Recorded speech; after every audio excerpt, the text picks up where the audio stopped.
Decision made. It was off to the Oregon coast to photograph some big wave action during a king tide. It was winter. This would not be a normal GBN cross-country adventure with my Jeep. Instead, it would be a plane trip, a rental car, and hotels. And oh yes, with some luck, some awesome photographs.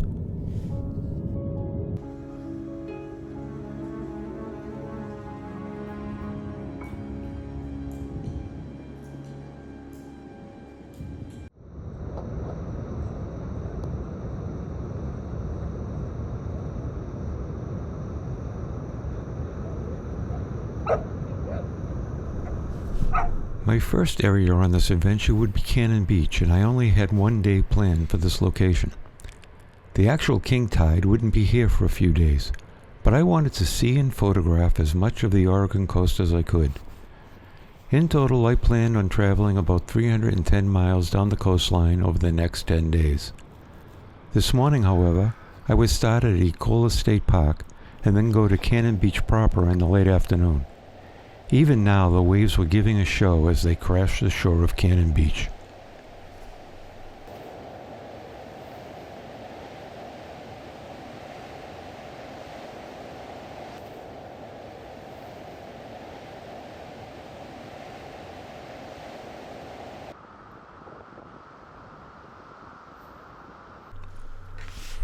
After visiting a few locations, I arrived at Cannon Beach proper late in the day. The tide was low and fairly calm compared to the morning. The sun was working hard to peek out from the thick cloud cover present most of the day. Here are a few of the images I captured during the day.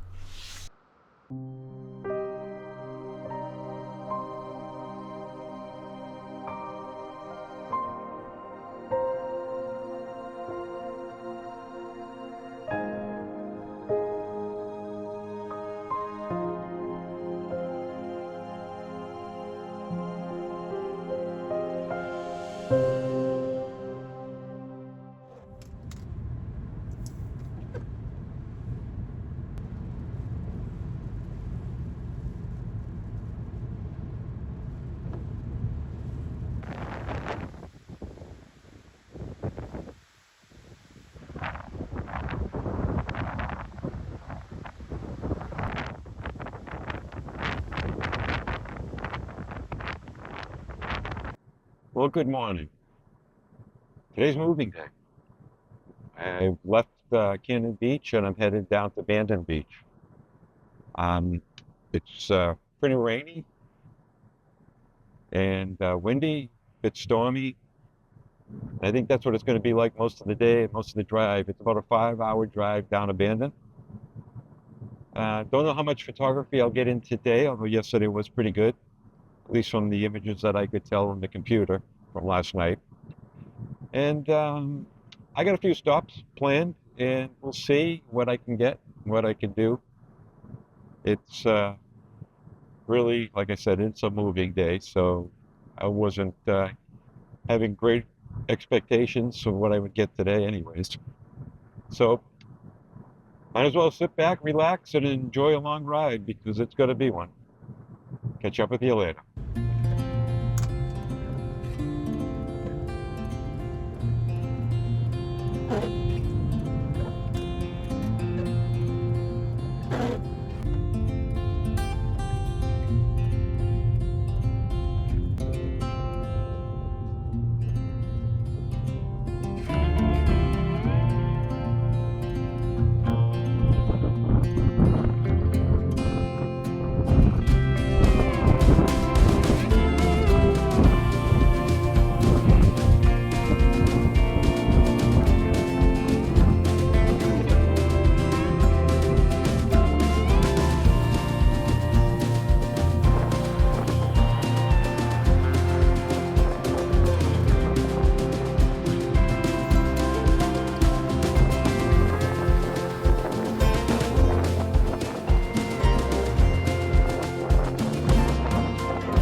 After checking into my hotel room, I decided to explore Old Town Bandon.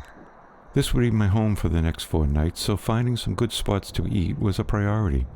Old Bandon is a quaint location filled with shops and restaurants. Although it was quiet during my visit, I bet it is pretty busy in the summer months. That coffee shop would be my first stop each morning before heading out for the day.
I would start day 4 at the Oregon Dunes, a vast recreational area where I would only venture down one small trail to the sea. It was a cloudy day, so the light for photography wasn't great, and the wind was extremely gusty as I approached the ocean. So much so that as I tried to capture the sea foam collecting on the shore, it literally blew onto and covered my camera. A mess that took me a while to clean up.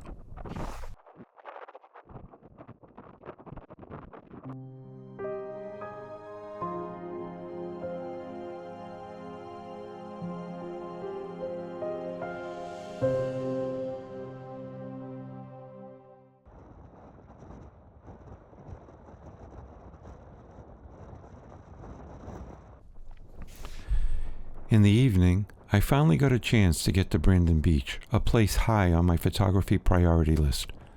I would use this visit more as a scouting mission, since the clouds were still pretty thick and the light not impressive for the images I had in mind.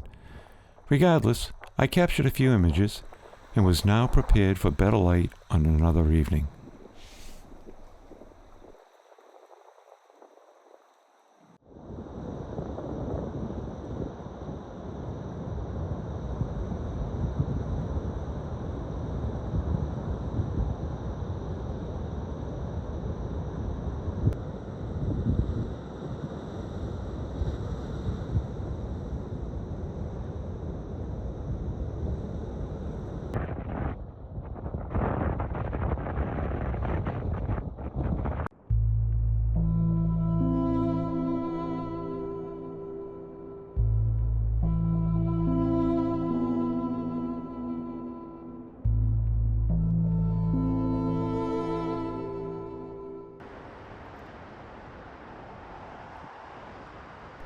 I would start day 5 with a long drive back north from Bandon Beach up to the Cape Perpetual area. I had a number of locations I was hoping to photograph in this area and would work myself back south along the way. I started at the top of the Cape Perpetual overlook, which gave me wonderful views of the expansive coastline and raging ocean below.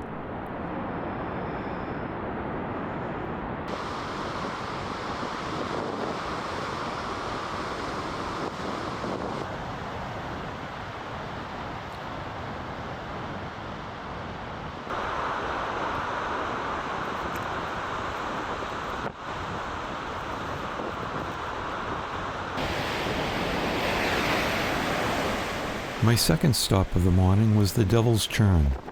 Here the waters were pouring into the inlet, turning everything it touched white with froth. A sight to see.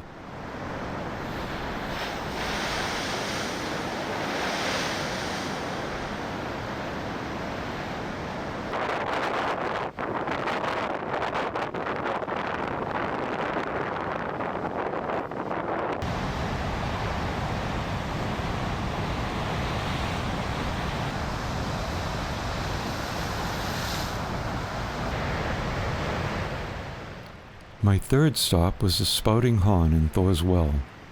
Because of the amount of water coming in, it was difficult to get any usable images of Thor's Well, as it was constantly covered. However, this same level of water was wonderful for the Spouting Hahn, as each incoming wave brought in sufficient energy to create a sizable spout of water. Each outgoing wave would exit with a picturesque flow of water over the rocks.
My final stop of the morning was to the Sea Lion Caves, a privately owned business that offered an easy way to see sea lions in their natural habitat.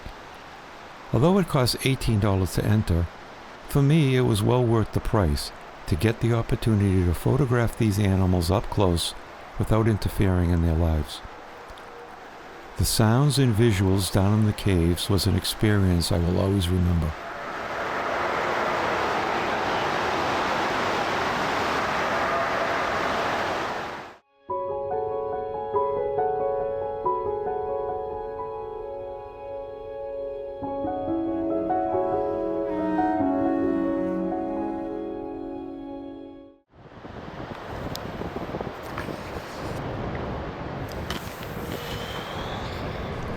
For the evening, I was able to get back to Bandon Beach for some more serious photography.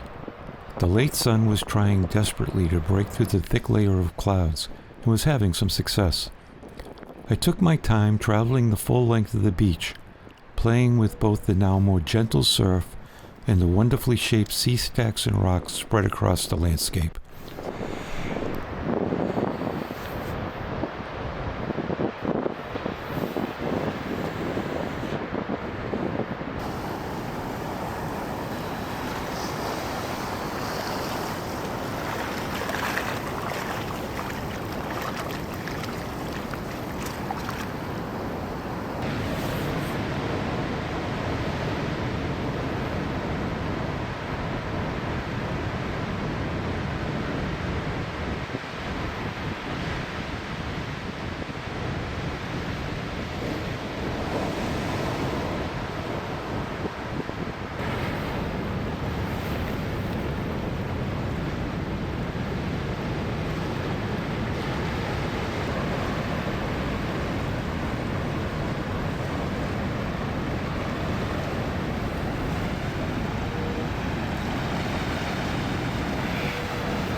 Finally, today was the arrival of the king tide.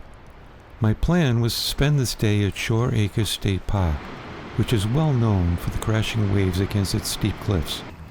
I had scoped out my first location just a little more than a half-mile south of the main entrance. As I hiked down to the area, I was eager with anticipation for what I would see and photograph today. Immediately upon arrival, I was not disappointed. The waves were crashing all along the rocky shoreline. Not only did I have a great vantage point, I had this location to myself. Everyone else was stationed at the main observation area. I spent quite a while at this location getting shot after shot.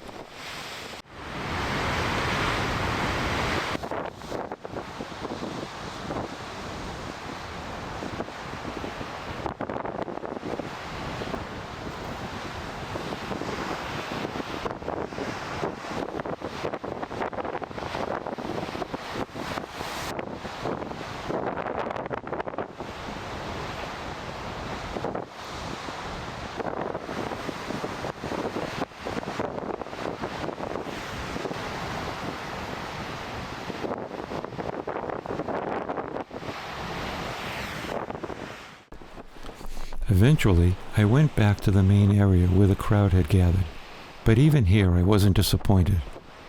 This was everything I had hoped for when I had planned this trip.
Between moving from Bandon Beach down to Gold Beach and the bad weather I encountered, all of day 7 and most of day 8 was a washout.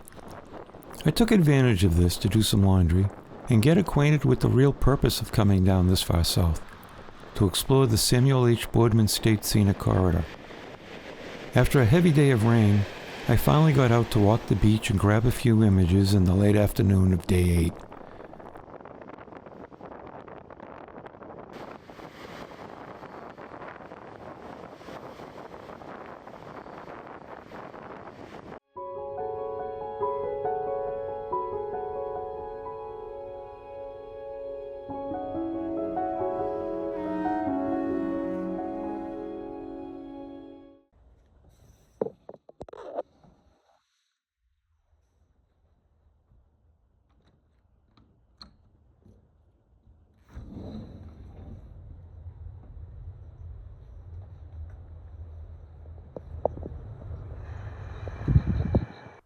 Well, good morning. Coming from Gold Beach. It's looks like we might get some breaking in the clouds today. Not this morning, but later on this afternoon, and tomorrow's supposed to be a beautiful day. That was after a real large rainstorm yesterday, like 2.5 to 3 inches of rain, and got about an hour out on the beach, and got a few pictures in. But it was pretty much an inside day all day. So hopefully today will be different. We're going to get down to Secret Beach this morning time around that area and see what we can do. And then based on that, what we do this afternoon will be dependent on whether it's worth a return trip or what other things we'd like to get done for those. So, yeah, with that, we're just going to take off in a few minutes. We're going to grab a cup of coffee and drive, I don't know, 15, 20 miles down the road.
It was time to move back north and set up for the trip home.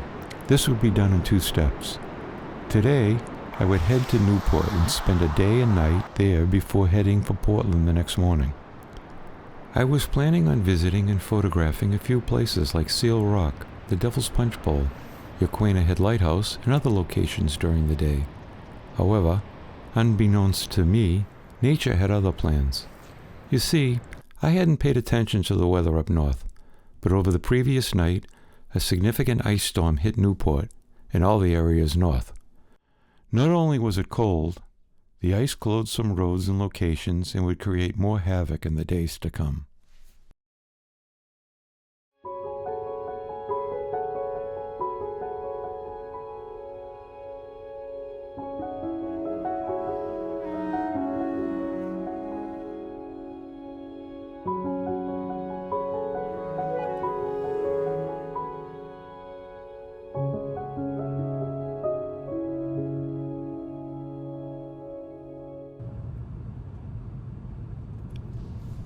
After a pretty unspectacular evening, I checked out of the hotel and set out for Portland, where I would stay close to the airport for the early morning flight out the next day. I decided to take Route 20 to cross the mountains before heading up to I-5 to Portland. Trees were down, power lines were down, and the roads were still full of ice, especially at elevation, so the ride was a slow one. I wasn't in any hurry, so I took my time and tried to enjoy the last remnants of Oregon's beauty.